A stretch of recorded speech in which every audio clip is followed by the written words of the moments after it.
Info network লিংকের পক্ষ থেকে আমি রাজীব হাসান আপনাদেরকে আবারও জানাচ্ছি স্বাগত। আজকে আমরা যে জিনিসটি দেখব, গত পর্বে আমরা দেখেছিলাম হেডার ইমেজ অ্যাড করা। আজকে আমরা দেখব কিভাবে ব্যাকগ্রাউন্ড ইমেজ তৈরি করতে হয় ডাইনামিকভাবে। আমরা আমাদের সাইটে যাচ্ছি, local host my new site. এখানে আমরা গত পর্বে হেডার ইমেজ অ্যাড করেছিলাম। এখন আমরা চাচ্ছি যে হেডার ইমেজ তো হলো, আমাদের এই ব্যাকগ্রাউন্ডে আমরা ইমেজ অ্যাড করব। তো আমরা আমাদের এইচটিডকে গিয়ে প্রজেক্টের ফাইলটা ওপেন করব। আগে ফার্স্ট এটা হচ্ছে আমাদের প্রজেক্ট। আমরা এই ফাইলগুলোকে নোটপ্যাডের ভিতর ওপেন করে নিলাম।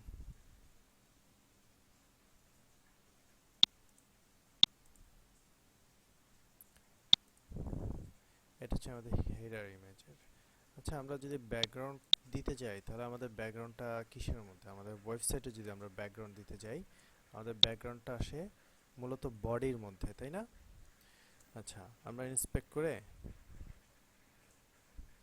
দেখি বডির ভেতরে কি ক্লাস পাচ্ছে, কোনো ক্লাস পাচ্ছে কিনা। ফায়ারবাগ দিয়ে দেখি, বেটার।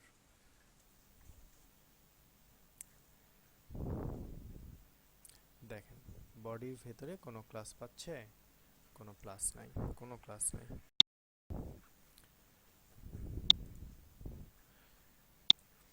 আমরা যদি এই বডির ভেতরে একটা ক্লাস ফাংশন অ্যাড করি, পিএইচপি বডি আন্ডারস্কোর ক্লাস, এই ফাংশনটা আমরা এখানে অ্যাড করলাম। এই ফাংশনটা অ্যাড করার পর আমরা রিলোড দেই। বডিতে ক্লাস চলে আসছে, হোম ব্লক, ঠিক আছে। তো এখানে যে ক্লাসগুলো আসছে, এই ক্লাসগুলোর মাধ্যমে আমরা বডি যে ব্যাকগ্রাউন্ড, সেই ব্যাকগ্রাউন্ডগুলোকে চেঞ্জ করতে পারবো। আমাদের বডি আমরা আবার দেখি ঠিক আছে কিনা রিলোড দেওয়ার পরেও। হ্যাঁ, ক্লাস চলে আসছে, হোম আসছে এবং ব্লক চলে আসছে। এটার মাধ্যমে আমরা বডির ব্যাকগ্রাউন্ডটাকে চেঞ্জ করব। তো আমরা আবার functions.php ফাইলে যাচ্ছি। এখানে দিব আমরা অ্যাড থিম সাপোর্ট। এটা একটা ফাংশন। এটার আর্গুমেন্ট হিসেবে যাবে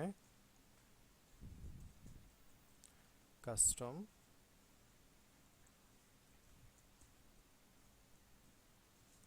ব্যাকগ্রাউন্ড,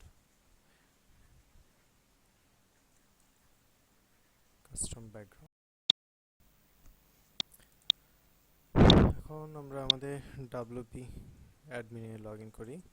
লোকাল হোস্ট মাই সাইট wp অ্যাডমিন।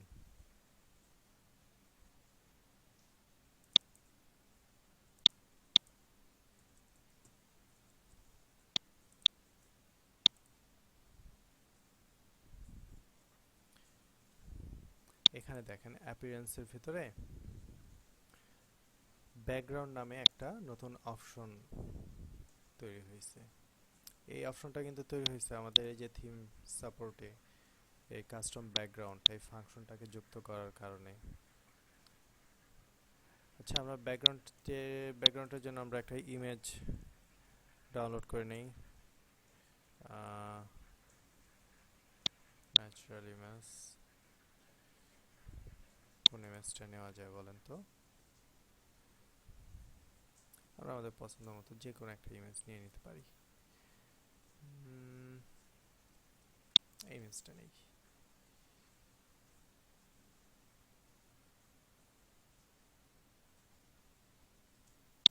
দেখি যেটা ভালো লাগে সেটাই নেব।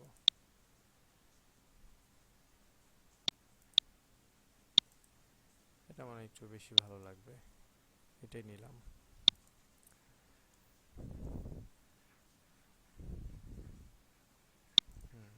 হিসেবে সেভ করে রাখলাম।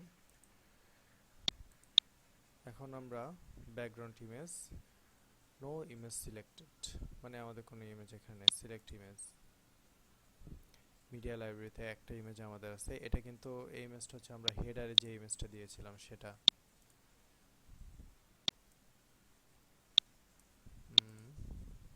Not cost.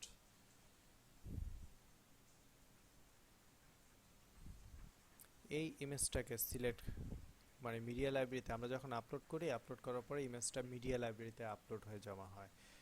এরপর মিডিয়া লাইব্রেরি থেকে অটো সিলেক্ট হয়ে যায়। কিন্তু আমরা চাইলে যদি কখনো সিলেক্ট না হয়ে থাকে, আমরা নিজেরা ক্লিক করে সিলেক্ট করে নিতে পারি। যেমন আমি এই যে ডাবল ক্লিক করলাম, এখন আর সিলেক্ট হওয়া নাই, এই অবস্থা অনেক সময় হতে পারে।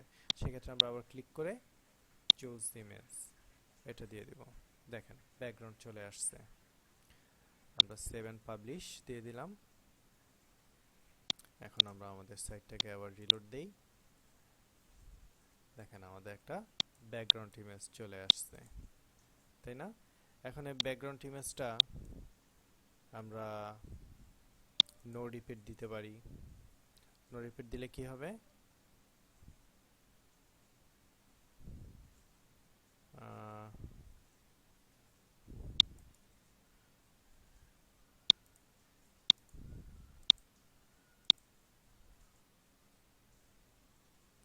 ইমেজটা রিপিট হবে না। আর আমরা যে টাইল ইউজ করি তাহলে কি হবে, আমাদের ইমেজটা অনেকটা টাইলসের মতো আসবে, মানে একটার পর একটা। আর যদি আমরা টাইল হরিজন্টাল দেই, হরিজন্টাল দিলে কি হবে?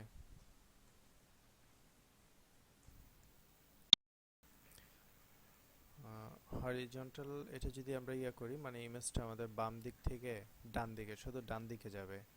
আর যদি আমরা ভার্টিক্যালি ইউজ করি তাহলে আমার ইমেজটা যাবে নিচের দিকে। এরপরে আরও কিছু আছে, ব্যাকগ্রাউন্ড পজিশন, সেন্টার আছে, রাইট আছে, লেফটে রাখলাম। আর আমরা এটা টাইলে রাখি, এটাই সুন্দর দেখাবে। আর স্ক্রল হবে নাকি ফিক্সড, সেটা আমরা করে দিতে পারি। ফিক্সড হলে আমাদের ইমেজটা ফিক্সড অবস্থায় থাকবে। 7 পাবলিশ দিয়ে দিই।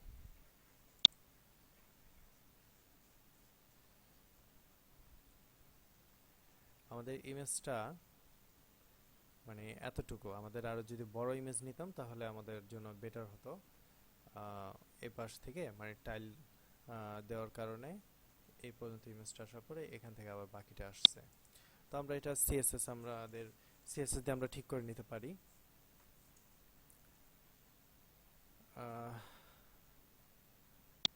নো রিপিট দিয়ে যদি আমরা সেন্টার দেই, রিলোড দিলাম, তাহলে আমাদের ইমেজটা সেন্টারে থাকলো। এখন আমরা ইমেজটাকে 100 সিএসএস এর মধ্যে 100% করে কিংবা সাইজ দিয়ে আমরা আমাদের ইচ্ছা মতো কাস্টমাইজ করে নিতে পারি। তো যাই হোক, আমরা দেখলাম কিভাবে ব্যাকগ্রাউন্ড ইমেজ অ্যাড করা যায়।